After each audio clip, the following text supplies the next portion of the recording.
Look at Saul's response. Who are you, Lord? You guys, when was the last time you asked that question? Who are you, Lord? Now, for someone in here today, right, you're like, I don't really believe in Jesus, right? That's a good question. Who are you? But you know, for those of you in here today who believe in Jesus, it's an equally good question. Because we know that Jesus is the Lord doesn't mean that we actually know everything about Jesus, who Jesus is in his personality. I've been married for 7 years. I love my wife. I do not know everything about my wife in 7 years.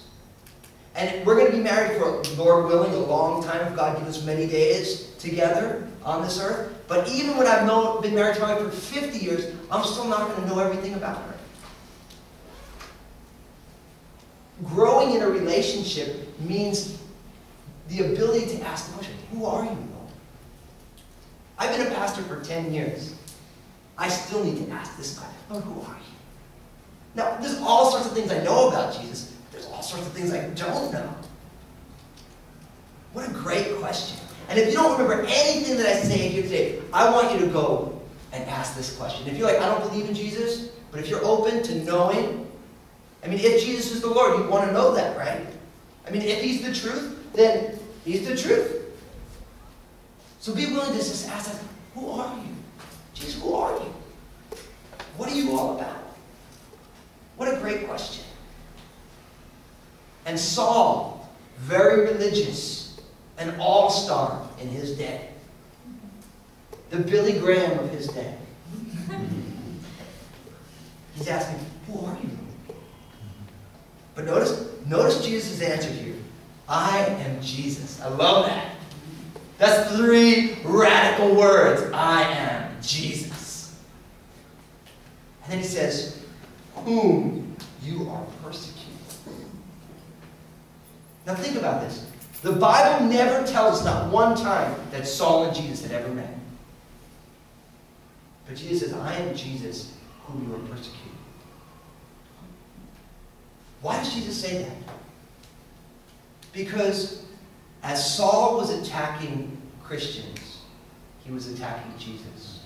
And even by extension, anytime we attack anybody, we attack Jesus. And anytime we serve anybody, we serve Jesus. I want to explain this to you. When Jesus died on the cross, right, which is his big historical event, when Jesus died on the cross, he took on all the sins that have ever been committed on himself. Jesus was representative of all of humanity on that cross and received all of God's righteous wrath against sin. Jesus is representative of all humanity. He is the quintessential human. And what's amazing is that Jesus is telling Saul, so when you persecute my people, you're persecuting me. What was the greatest commandment? Love the Lord your God, right? With all your heart, soul, strength, mind. What's the second commandment? To love your neighbor as yourself. See, we express our love for God by our love for our neighbors. See, we love God by loving people. Every time we serve somebody, we're serving God. It's really easy to say, Lord, I love you, I love you, I love you, and then your spouse says something you don't like, you spit at it. Those two things don't go together, brothers and sisters. Those two things do not work together. So every time somebody comes to you, every time somebody crosses your path, it's as if you're doing it unto Jesus. Isn't that what Jesus said? When you do it to the least of these, my brethren, you do it to me. So every time something happens, it's as if we are doing it to Jesus. And doesn't that change our lives? Think about it. When someone comes and needs your help, oftentimes you say, well, I don't have time, I'm really busy. But if that was Jesus saying, hey, I need your help, you do it, right? Well, it's Jesus. Jesus asks, I'm here. What if every time we see a need that we can meet, we're doing it for Jesus? We're doing it unto Jesus, right? And every person we come in contact with, whatever we do, we're doing it as unto Jesus.